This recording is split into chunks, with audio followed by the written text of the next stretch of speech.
What's up guys, Jeff Cavalier, ATHLEAN-X.com. Today I want to show you how to fix rounded shoulders in just 4 steps. As you can see, Jesse, we fixed Jesse. We did fix Jesse. There we go. Jesse actually, I'm making fun of him here, but Jesse actually had terribly rounded shoulders, and you can see that in the before and after photo right here. This was Jesse just months before we started to train him, and I know a lot of you that watch this channel have watched him physically transform in terms of the muscle he's gained, but there's been more to that. More importantly, it's sort of been focusing on the framework first. I don't believe in building a house off of a crappy foundation. You don't want to do the same thing when you're training. So at the same time, we've been really working on his posture. I'm going to show you how exactly he did this so that you can do the same thing. There are 4 parts to fixing your posture, but maybe you're not even quite sure exactly if you have it yet. And there's a quick way to do this, okay? Just stand up real quick and put your arms to your side. And without doing anything, I want you to just look down at the position of your thumbs. I wasn't trying to set you up at all, but I want you to look at the position of your thumbs. Jesse's thumbs right here, if you were to just stick them out, just extend your thumbs, his are actually kind of in this direction. At least they're pointing in this direction towards you.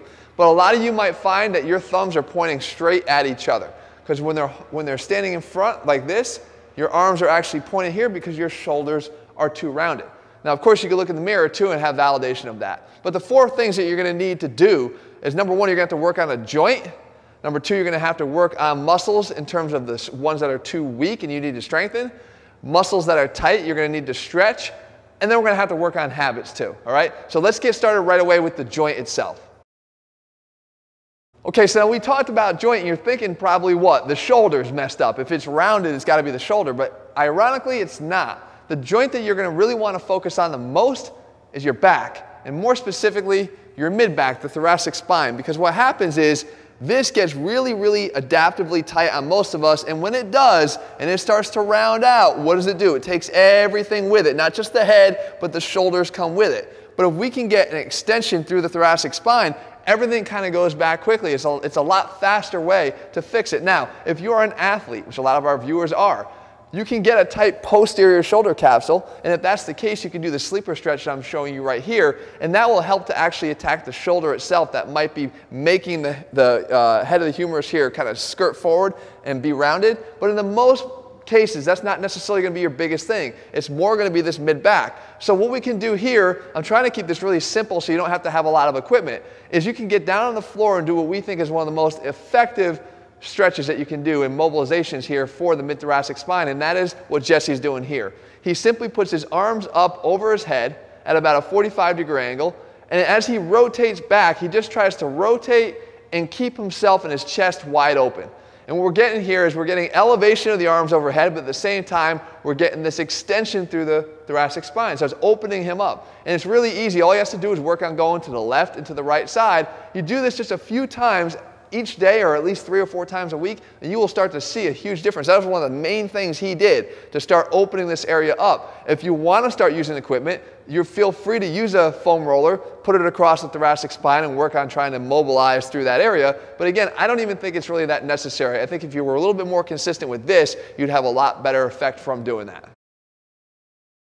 All right, so now if we're going to talk about muscles, we got to see the muscles, right? And I talked about Jesse actually making a transformation, but what we're most concerned about here is we got to decide what is tight and what is weak. And if you turn Jesse here to the side and you get in this position here, you can see that we have a series of muscles that are going to get tight and we have a series of muscles that are going to get weak. It's called an upper cross syndrome because of the way that they sort of cross each other. So as we get into this sort of dysfunction here, you get tightness in here through the chest.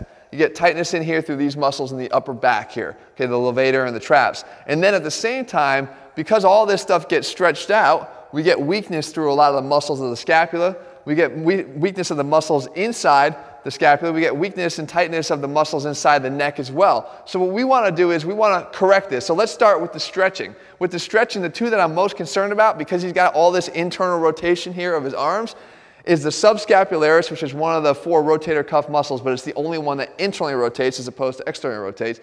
And then the other thing we get is the pec minor. So the pec minor is actually a really interesting one because it sort of comes in from right inside here, and it comes down and it connects to the ribs.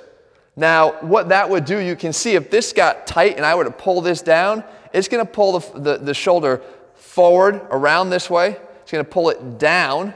and it's going to tilt it this way. It's going to bring it from here to here, okay? So all this stuff is obviously horrible if you have a problem with your rounded shoulders. So we can actually address both of those. So let's go to the subscapularis first. What Jesse would do if he's going to stretch that out is we know, again, it's an internal rotator of the shoulder. So we got to get into external rotation. So that means he's got to take his arm, get it out into external rotation as much as he can, okay? So reaching back this way.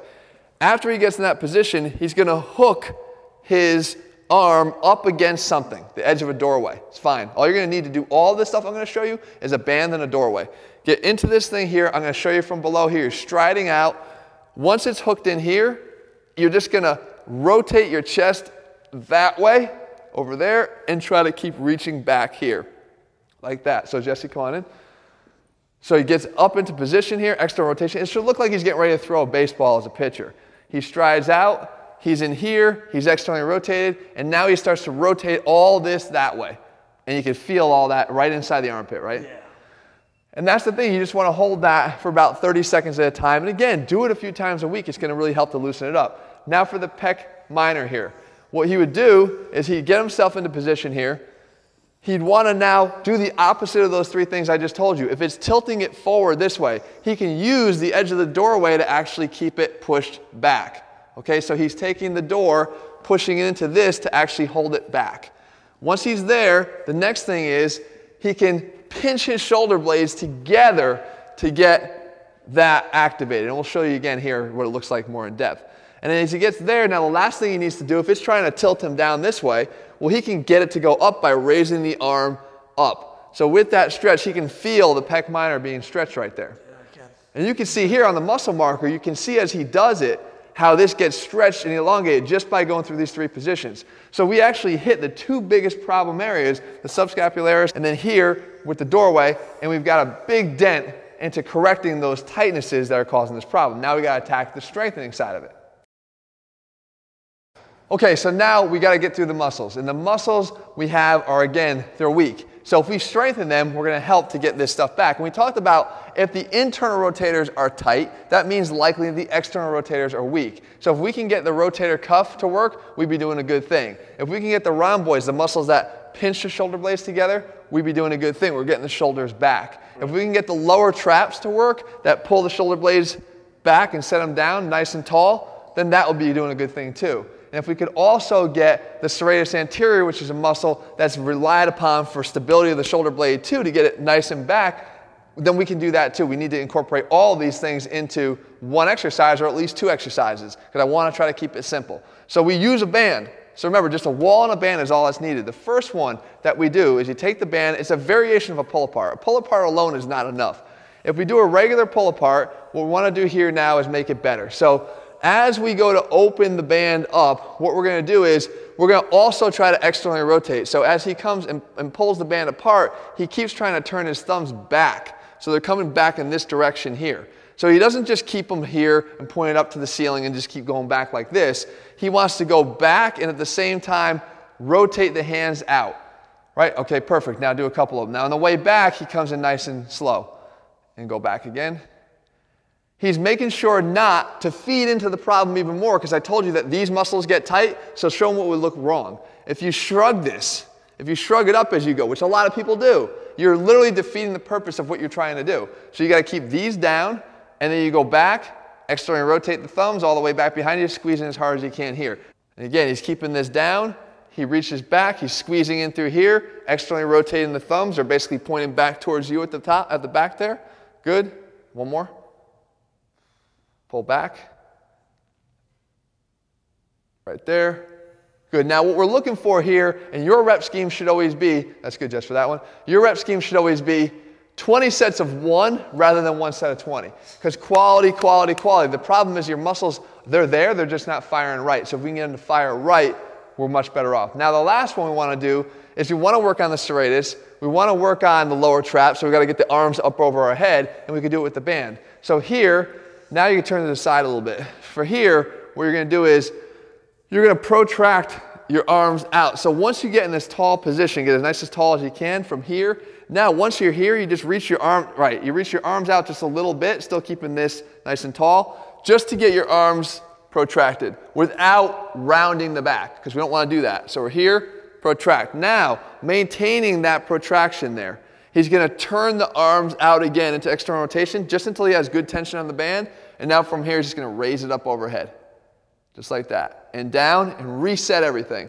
So here, tight, a little protraction, externally rotate, screw it out, raise the arms up, and come down. Quality reps here every single time is going to be the key for correcting this and getting these muscles to be fixed. All right, guys, so lastly, we got to talk about the habits, because remember, you didn't get this way in one day. I'm sure as a kid, you didn't walk around like this all the time. You probably walked around in good posture. You just did things to yourself over the years that put you in that position. So I'm going to give you one thing, because I know it's really hard to overcome this, and you need some sort of feedback. One thing for standing, because we're going to spend half the day standing, and one thing for sitting down. When you sit down, all you have to do is take a tennis ball and put it behind your shoulder blades right here, right there, up against the back of the chair. And what you're going to find is the second that you start to fall into that rounded shoulder posture, the tennis ball is going to drop behind you in the chair. So it's instant feedback that you did something wrong. So when you sit upright and you put the tennis ball back there, it's going to force you to be in a better position. Okay? The next thing, when you're walking around, I always say one thing. Where is your sternum? Right? We know the sternum's right here, right there. Okay? But where's the top of it? If the top of it is angling down, then you're in for some trouble. Because if it's going down, everything's coming with it. So what you want to do is you want to try to lift your sternum. Pretend that the top of your sternum, right here, at the top of your chest bone, that it's a glass of water. And if you're letting it tilt and fall out, then you're in a bad position. So always keep your sternum full throughout the day. Keep your sternum up. And you can check that throughout the day just by trying to consciously say, where am I? And you'll instantly know if it's down, you're tilting out water. If it's up, the cup is level, you're in a good spot. Yeah. The last thing, it makes sort of obvious sense, but if you spend a lot of time behind your desk, you're going to have to get up a few times during the day. Just sort of break it up every 15 minutes, every 30 minutes. Just stand up for a little bit. It just gives you a break in this positioning here, and it gives you the reminder that as you get up, you should be doing something else too, which is either checking your sternum or remembering to go get that damn tennis ball and put it behind your back if you forgot to at this point. But the fact is, habits will take some time to break, but if you're doing these other things I showed you here, and again, the whole thing doesn't take that much time. It's only going to take you about 5 minutes to do a couple exercises, a couple stretches, and a little bit of that mobility work. It's just the consistency of doing it that's going to pay off in the long run. And I guarantee you, you're going to be able to fix this. I thought this guy was a lost cause. He proved to be otherwise. You can do the same thing. And again, if you're lifting, you want to build off of a solid foundation. If you're trying to lift off of this kind of foundation, not only is it a bad idea, but you literally physically cannot get your arm up over your head as high if you're lifting from here because of the block that comes from having rounded shoulders. So you're not even going to be as productive with your lifts. So fix the foundation first and everything else will fall into place. If you're looking for a program that kind of puts it all in place, because a physical therapist, I care about all these things. It all matters.